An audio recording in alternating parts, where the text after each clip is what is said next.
Parfait. Donc, en fait, pendant ces 10 minutes, je vais vous présenter quelques résultats et aussi quelques idées et perspectives sur la nécessité de faire des mesures urbaines avec des moyens aéroportés. Alors, pourquoi on va se focaliser sur ces moyens et qu'est-ce qu'on va mesurer ?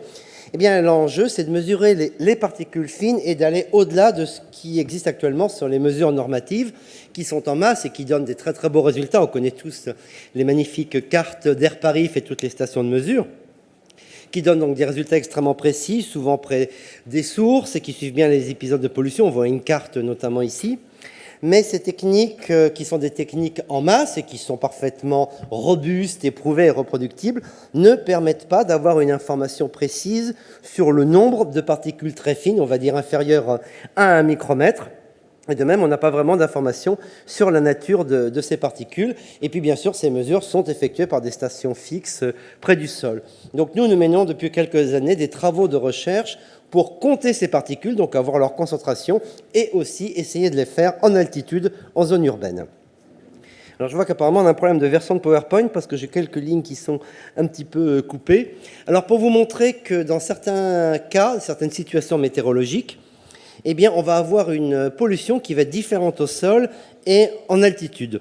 Là, ce sont des images. Alors, à gauche, c'est une photo qui a été prise par le ballon, l'Observatoire atmosphérique Generali, le ballon de Paris au parc André Citroën, qui nous montre en décembre 2013 un très bel épisode de pollution qui était vers 200 mètres d'altitude. Et cet épisode a aussi été vu par des mesures LIDAR depuis Créteil. Alors, il faut regarder très en détail ces courbes et on ne va pas rentrer dans le détail de cette image. Mais en regardant bien, on devine une espèce de couche très très fine à peu près vers 200 mètres d'altitude, mais un LIDAR, ce sont bien sûr des mesures à distance depuis le sol, donc l'intérêt était d'aller voir dans cette couche. Et donc, c'est les mesures que nous effectuons notamment avec notre mini-compteur d'aérosols qui s'appelle le LOAC, et qui est installé maintenant depuis 3 ans en ballon Generali, et qui permet de mesurer la concentration, c'est-à-dire le nombre de particules, entre à peu près 200 nanomètres et une centaine de micromètres, et on peut effectuer ces mesures du sol jusqu'à presque 300 mètres d'altitude, évidemment, les jours où le ballon peut voler. Alors la grande chance, eh bien, c'est que le ballon va voler quand il n'y a pas de vent, et quand il n'y a pas de vent, c'est les jours où il y a de la forte pollution.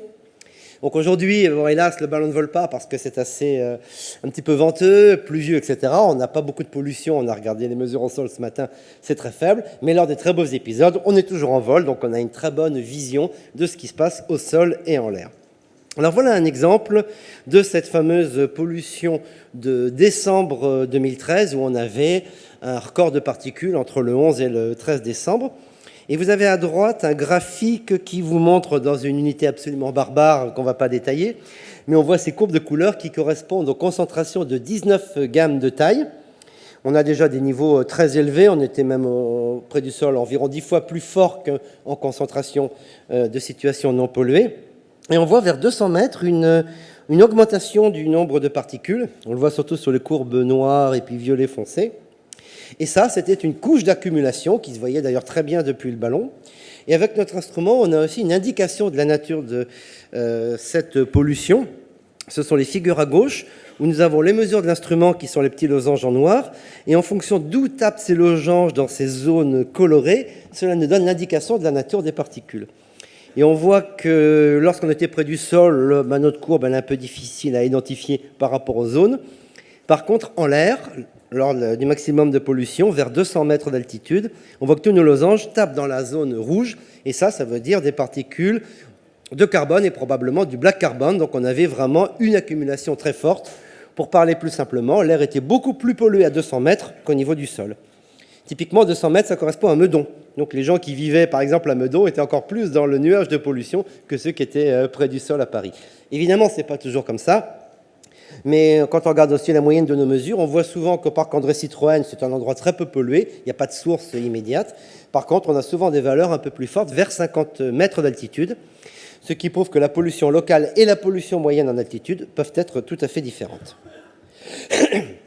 Pour vous montrer aussi une autre situation, ce sont ces figures peut-être un peu difficiles à voir, mais qui montrent que l'évolution verticale et le nombre des particules va vraiment dépendre de la nature de la pollution. En particulier, dans l'épisode de décembre 2013, le maximum de concentration était pour des particules fines, inférieures à 1 micromètre, qui font finalement assez peu de masse. Donc en termes de niveau de pollution en masse de PM10, on était à la limite du seuil d'information.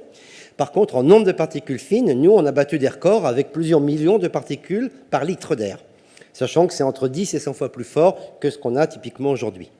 Et puis, vous avez d'autres types de pollution, ça va être les courbes en rouge sur cette figure, qui nous montrent que pour d'autres épisodes, typiquement quand on a une pollution au printemps qui provient notamment des sulfates, des ammoniums, eh bien là, on peut avoir beaucoup plus de très grosses particules, donc supérieures à 2 micromètres, tandis que la quantité de particules fines est beaucoup plus faible.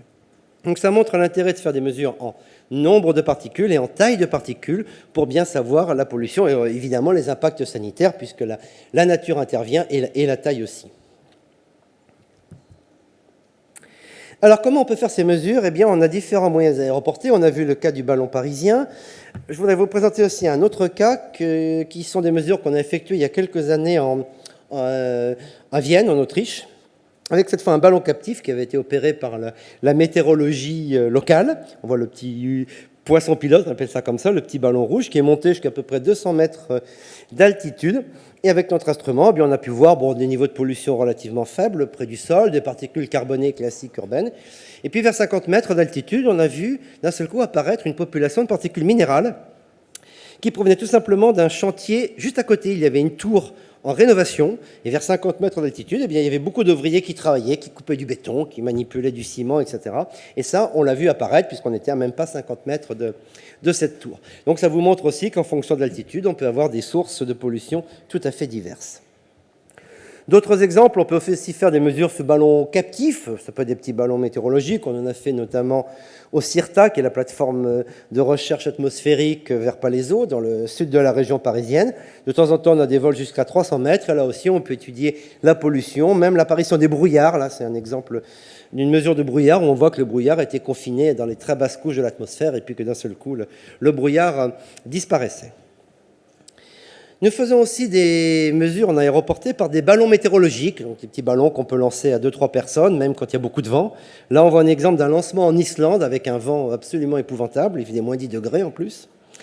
Et l'intérêt, c'était de mesurer les particules fines depuis le sol jusqu'à 20-30 km d'altitude. Là, c'est un vol à peu près jusqu'à une vingtaine de kilomètres. Et nous avons vu, surtout très près du sol, dans les premiers kilomètres, une très forte concentration de particules, avec beaucoup de particules fines.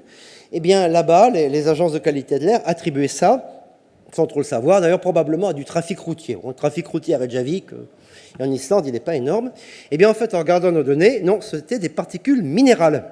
En fait, il s'agissait de fines poussières volcaniques ressoulevées par des très forts épisodes de vent. Et contrairement à ce qu'on pouvait penser, on pensait que c'était plutôt des grosses particules qui étaient soulevées. Nous avons été dans les premiers à montrer qu'il y avait aussi des particules très très fines. Et de la particule volcanique, c'est extrêmement abrasif et c'est extrêmement dangereux pour la respiration. C'est même aussi extrêmement toxique pour tout ce qui est agriculture. Donc nous, on a un gros programme de collaboration avec l'Islande pour mesurer ces particules. On ne sait rien de leur transport. Il y a quelques images satellites qui les montrent, mais on ne sait pas à quelle altitude elles sont. Nous avons montré qu'elles allaient au moins jusqu'à 5 km, voire 10 km d'altitude dans certaines conditions. Une image aussi d'un vol que nous avons fait il y a à peu près 1 an en Inde. Alors là, c'est pour vous montrer la récupération, puisque l'instrument est récupéré même après un vol sous ballon météorologique. Là, on voit l'équipe des gens qui ont retrouvé. Et là, nous avons mesuré de la pollution. C'était dans le nord de l'Inde. On avait de la pollution en particules carbonées jusqu'à peu près à 20 km d'altitude. Et ça, c'est classique aussi en fonction des épisodes de mousson qui vont soulever toutes ces particules qu'on peut d'ailleurs retrouver à des milliers de kilomètres, dans certains cas, sur le bassin est de la Méditerranée. Alors, quels vont être les enjeux dans tout ça? Eh bien, en fait, même en zone urbaine, on a une assez mauvaise connaissance des phénomènes de transport verticaux. On a vu l'exemple de la couche d'accumulation, mais on a d'autres situations météorologiques où on peut avoir beaucoup de mélange. Donc, c'est tout à fait intéressant de bien comprendre comment on peut avoir des sources au sol, un air beaucoup plus moyen, à 50 mètres ou 100 mètres d'altitude, et comment ceci va se propager, se disperser. Mais il y a aussi d'autres enjeux. Notamment estimer la qualité de l'air en haut des immeubles. Beaucoup d'immeubles vont avoir des prises d'air, du moins les immeubles avec air conditionné, des tours, auront des prises d'air en l'air. Eh bien, par exemple, pour l'épisode de décembre 2013, les prises d'air étaient en plein dans le nuage de pollution. Donc ça aussi, ça pourrait être extrêmement intéressant d'avoir des mesures en altitude pour savoir où finalement l'air est le plus sain, ou le moins pollué. Une autre idée aussi, c'est évidemment le survol des chantiers. Parce qu'on sait qu'un certain nombre de chantiers, de grands chantiers en région parisienne ces dernières années, ont pu faire localement des sources de pollution extrêmement fortes. Comment ces pollutions sont transportées, jusqu'à quelle altitude on va trouver ces poussières de chantier, c'est quelque chose qui n'est pas forcément connu. Donc on pourrait très bien envisager des dispositifs qui iraient faire ces études. Alors, pour faire ces études, il faut avoir de l'instrumentation extrêmement miniaturisée. 1 kg, c'est une bonne estimation d'une masse. Pourquoi? Parce qu'on peut embarquer à ce moment-là de l'expérimentation sur des petits ballons, que ce soit des ballons captifs, des ballons météorologiques. On peut faire des mesures ponctuelles, mais on peut aussi les mettre à bord de drones. Donc actuellement, nous commençons à faire un petit réseau d'instrumentation. Nous sommes à bord de 2 ballons touristiques, celui à Paris, mais aussi celui maintenant à Angers, sur un site qui s'appelle Terra Botanica, où le ballon l'instrument commence à donner des résultats. Nous avons aussi 2 instruments au sol à Orléans et à Palaiseau.